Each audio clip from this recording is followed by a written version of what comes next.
अस्सलामुअलैकुम वरहमतुल्लाहि वबरकातुहु नहमदुल्लाहल अलीम वनुसल्ली अला रसूलिल करीम अम्मा बाद. அன்பான பெரியோர்களே, ஜமாத்தார்களே, அல்லாஹ்வின் கிருபையால் ஃபஜ்ருடைய தொழுகையை இமாம் ஜமாஅத்தோடு தொழுதுவிட்டு குர்ஆனுடைய ஆயத்துகளின் விளக்கங்களை அர்த்தங்களை தெரிந்து கொள்வதற்காக நாம் எல்லாம் அமர்ந்திருக்கிறோம்.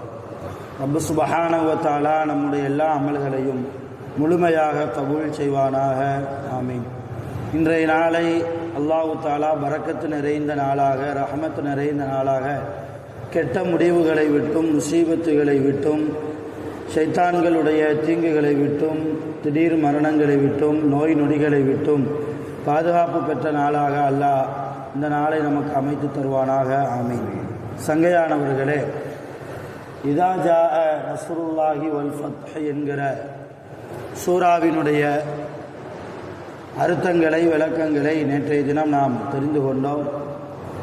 இன்றைக்கு குல்யா ஐயுகல் காஃபிரு, இந்த சூராவுக்கு பெயரே காஃபிரூன் என்பதுதான் இந்த சூராவுக்கு பெயர். காஃபிர் என்றால் அல்லாஹ்வை மட்டும் வணங்குவதற்கு மறுத்த கூட்டம். அல்லாஹ்வை வணங்காதவர்கள் அல்ல, அல்லாஹ்வை வணங்காதவர்கள் அல்ல. காஃபிர் என்றால் அல்லாஹ்வை மட்டும் வணங்குவதற்கு மறுத்த கூட்டம் என்று அர்த்தம். அல்லாஹ் அபூஜகல் கூட ரசூல்லா காலத்தில் அல்லாஹ் கடவுள் இல்லை என்று மறுக்கல, அல்லாஹ்வோட சில கடவுள்களை கூட்டாளி ஆக்கினான். அதனால் அவனுக்கு பேர் காஃபிர். இன்றைக்கு கூட நம்ம மாற்று மத சகோதரர்கள் அல்லாஹ்வை மறுக்க மாட்டாங்க. அல்லாஹ் கடவுள் என்றெல்லாம் சொல்லுவாங்க. நம்மளை பார்த்த ஒரு மரியாதை இருக்கும். பள்ளிவாசலுக்கு வெளியே இருந்து அவங்களே கும்பிட்டுலாம் போவாங்க. இப்போ அவங்க அல்லாஹ்வை மறுக்கலை.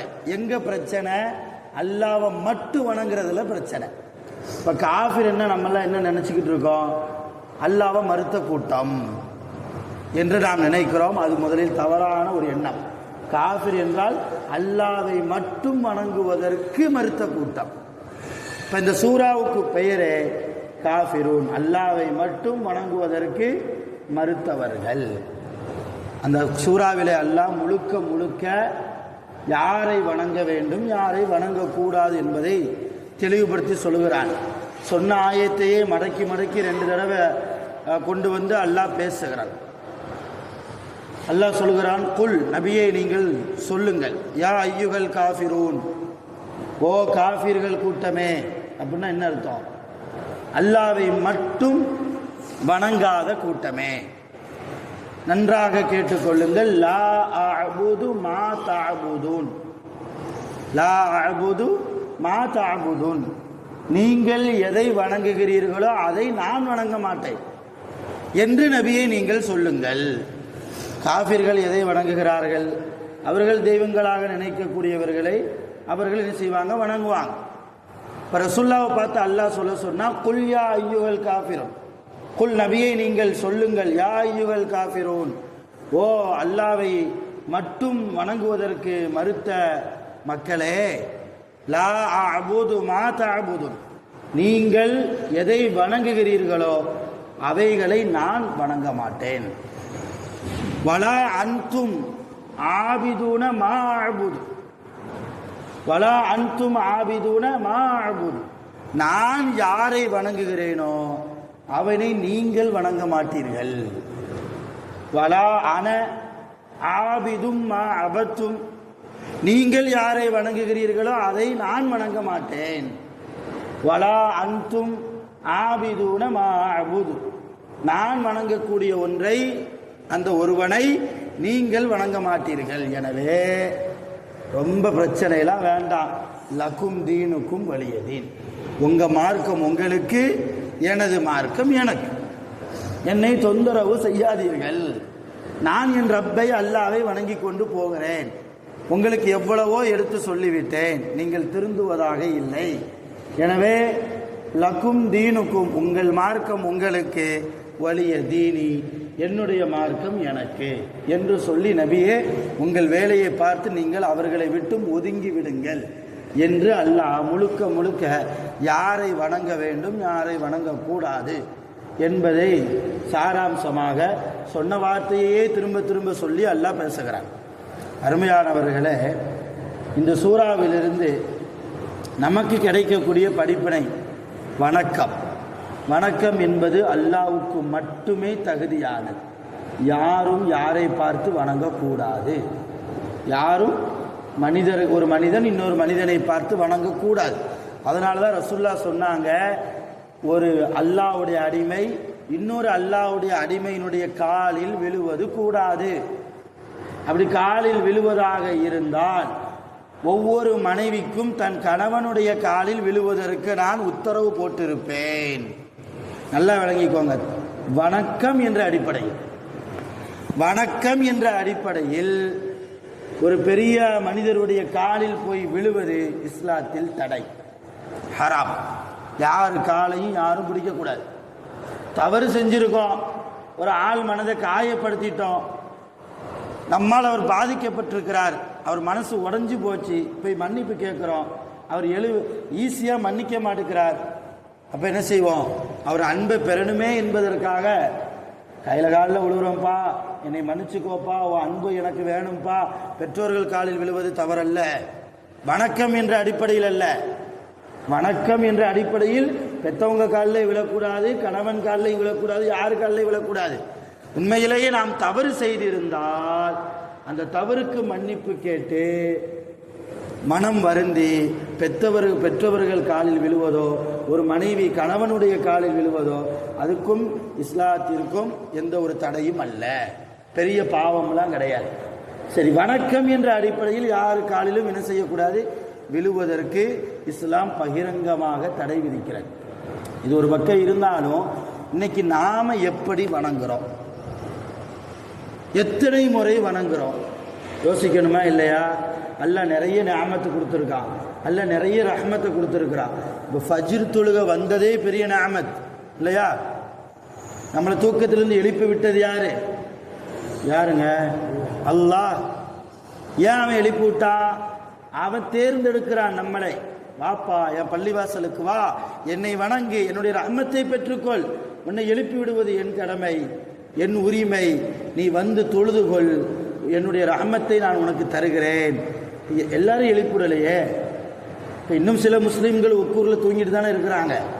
ஆனால் இந்த முஸ்லீம்களுக்கு மத்தியில் அல்லாஹ் நம்மை மட்டும் பொறுக்கி எடுத்து தேர்ந்தெடுத்து ஒரு ஃபஜ்ர் தொழுகைக்கு, லுஹர், அஸர், மக்ரிப், இஷாவுக்கு அல்லாஹ் அவனுடைய இல்லத்திற்கு நம்மை வரவழைக்கிறான் என்றால் எவ்வளவு பெரிய ரஹ்மத் அது.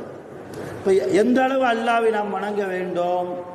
சரி, நாம் செய்யக்கூடிய வணக்கத்திலும் கூட முறையாக வணங்குகிறோமா?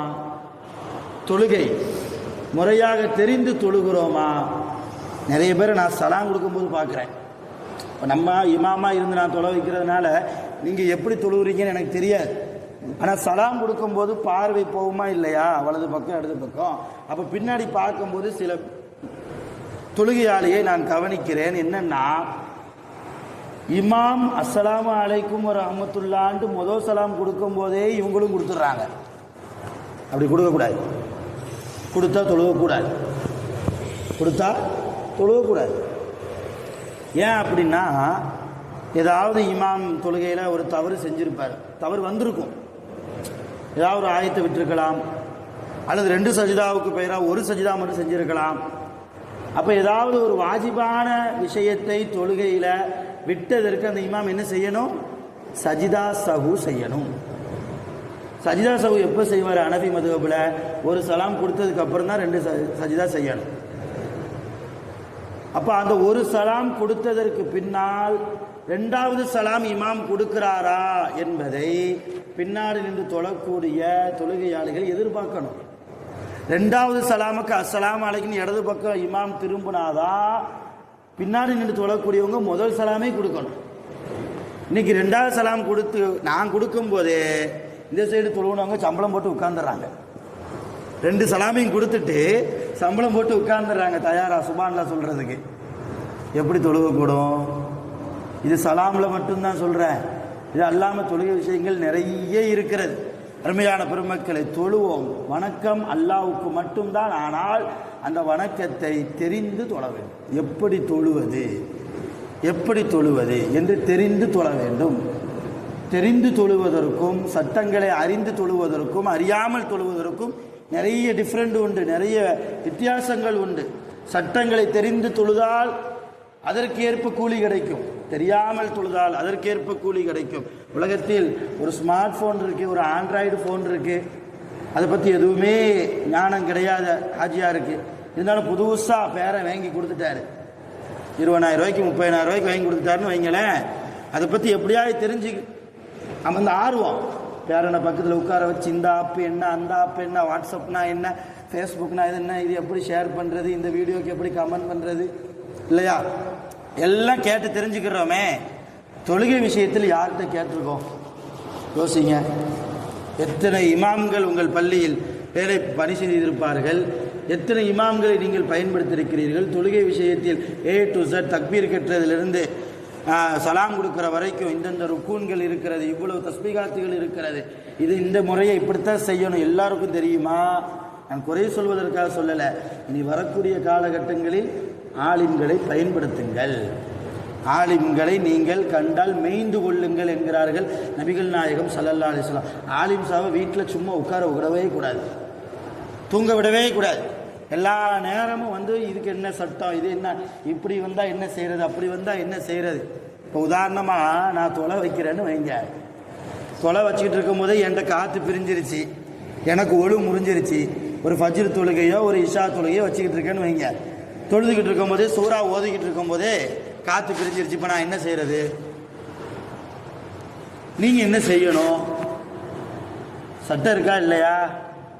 இதை பற்றியெல்லாம் தெரிஞ்சுக்கலாமா? இன்ஷா அல்லாஹ் முழுக்க குல்யாயுவல் காஃபிரூன் சூறாவால் நமக்கு கிடைக்கக்கூடிய படிப்பனை அல்லாஹ்வை மட்டும் வணங்க வேண்டும், எப்படி வணங்க வேண்டுமோ அதை அந்த முறையை தெரிந்து வணங்க வேண்டும் என்கிற படிப்பனையை நாம் எடுத்துக்கொள்வோம்.